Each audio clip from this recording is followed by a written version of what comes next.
Hey guys, Professor Bill of Comic Book University with my horrible voice doing Action Comics issue number 1000. I'm not even going to bother putting up the preview pics because DC Comics isn't putting preview pictures up anymore. So, whatever. I got the book. Let's just go. Okay, so, um, what do you call it? This is insane. The first story is by Dan Jurgens. This story doesn't make a whole lot of sense, but it doesn't matter. At the end of this story, unlike all the other stories, at the end of this story, I actually did start tearing up a little bit. You know what I'm saying? It captures the very essence of who and what Superman actually is. So even though there were so many inconsistencies in this that's not even worth getting into, it didn't matter.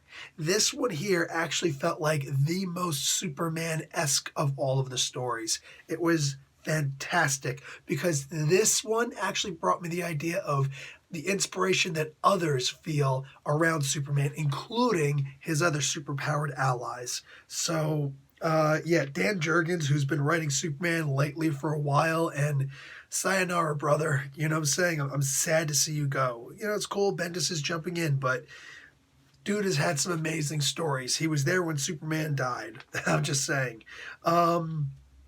What else do we have here? The next story that is up is a story. Okay, this is a weird one where they put the author all the way at the end. I remember this one.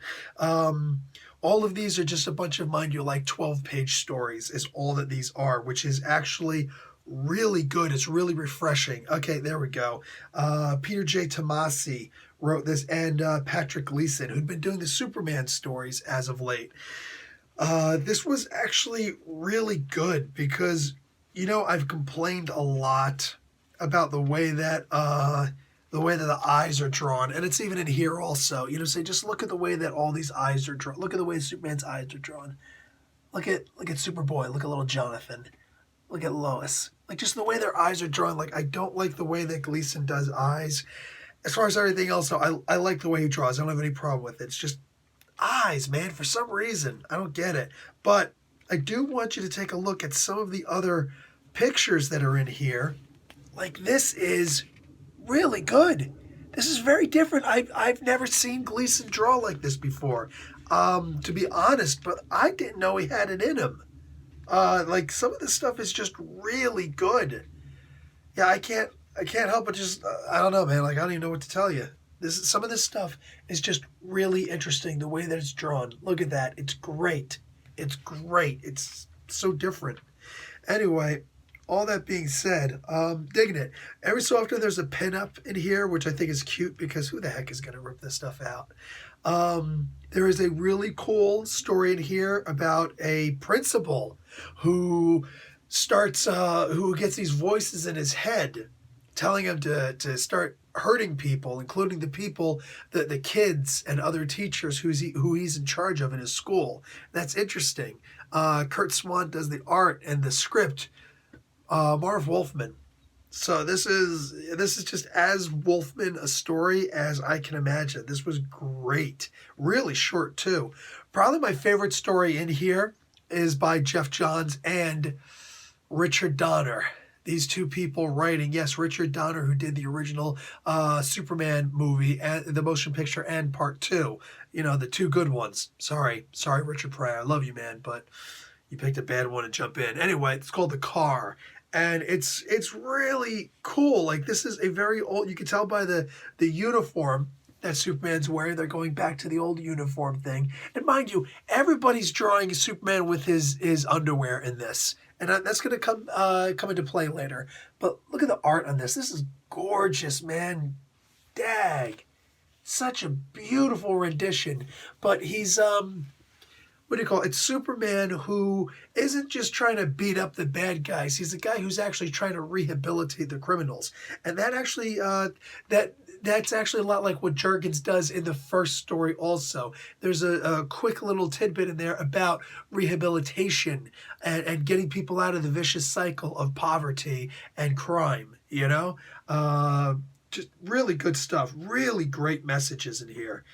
There's a couple more. There's a Scott Snyder script with Raphael Albuquerque on art called The Fifth Season. This was pretty good too. I dug it. for all intents and purposes. And then there's also Tom King and Clay Mann doing a story. Like, there's a bunch of very, very short ones in here, which I don't have any problems with. But what do you call it? In fact, I think that the Tom King one was, or the Scott Snyder one was actually revealed earlier. Oh no, it's this one that I'm reading now. The Tom King one was actually revealed ahead of time. It's the one where he takes the he goes back to Earth years and years, like a million years later, whatever, right when the Earth is about to be swallowed by the sun, when all the humans are long since gone, and he finds some of the Earth and he makes a anyway, whatever. I'm not going to tell you if you didn't read it, okay? But it's a gorgeous, gorgeous, beautiful story. Louise Simonson, God bless her heart, and Jerry Ordway. The story, seeing those two back together again, it's like, oh man, Superman's going to die again. Seeing these two back on a story is amazing. Oh man, I'm so happy to see some of these people together again. But Bibbo is actually in this story. It's a pretty cool one, you know what I'm saying? And then Action Land. It's whatever. It's let's just say I'm going to move past that one. Anyway, I'm not going to say it's bad. It's weird. Paul Dini and Jose Luis Garcia Lopez are on this, and it's a story about Mr. Mixia Spitlick. It's a story about him more than anybody else, and it's your typical Mr. Mixia Spitlick story, which it's great. It's just you have to understand what you're getting yourself into. This is the final story here, right? This other one, Oh, good. There's a Walter Simonson pinup. I'm going to show it to you because I love Walter Simonson's extremely simplistic but absolutely perfect art style. Look at it, man. Look at that. Walt Simonson. Dude, Walt, Mr. Simonson, if you're listening to this, please come up to Canada, around the Toronto area, a fan expo. Come and meet the fans who love you and adore you so much. Me, especially. Just saying. What else is here? No, this is not their last story. Sorry. But okay, this was actually a good one. The Brad Meltzer story with John Cassaday on art. It's called Faster Than a Speeding Bullet. This was a very interesting story, and it really caught me off guard. But I just have to remember, it's Brad Meltzer, man. The dude is never going to come at you with a straight punch. He will never, ever, ever do that. He's going to come at you from all sorts of different angles and just what? And I love it. The last one is called The Truth, and that's by Brian Michael Bendis. And it's, got to show you the Jorge Jimenez rendition. Look at that, just sitting on a cloud like Goku. Love that. Anyway, The Truth. This is the last story that's in here, and this is a lot of what we're going to be getting in the future, guys. So Brian Michael Bendis is writing, Jim Lee did the pencils here, and this is basically this dude. So this is a brand new character. His name is Ruggle Zar. Here we go, and you can see the whole page. He kills Superman. Yeah, kind of, not really. Doesn't actually kill him, but he puts this energy saber right through his chest. That did happen to that page. Happens in the next page. Yeah, anyway, dude dies. Anyway, dude gets killed. And he's, but listen, here's the messed up thing about it. I'm going to give you this because let's be realistic. You are going to go out and get this. I don't care if it's subliminal information I'm giving you or not. You have to go out and get this, all right? Cover price, what's the cover? Because I'm going to give you the ending of this really quick. Cover price is $7.99 US. Go out and get the book. Because if you don't, you're going to be kicking yourself every single day for the rest of your life that you didn't, that you had to go out and spend. Because I promise you, by the day after tomorrow, by the day after you see this, I'm going to put this out on Wednesday. By the time that, if you wait until Thursday, you might not be able to get it except for like $12. And then what? You know what I'm saying? You're going to be kicking yourself. So here's this new dude. And again, his name is Rogal Zar. And he says that he is the one who stamped out Krypton. He talked to Jor-El. He's the one who destroyed Krypton. He says, when I destroyed the planet Krypton, I have to wipe out the Kryptonian bloodline. So that's interesting. That is crazy interesting. And the rest of it is to be revealed in The Man of Steel. So this guy, brand new character, doesn't look that interesting. He doesn't. Like, it just, I look at him like, what? But he beats the snot out of Superman and literally like one shot Supergirl, which is like, are you kidding me right now?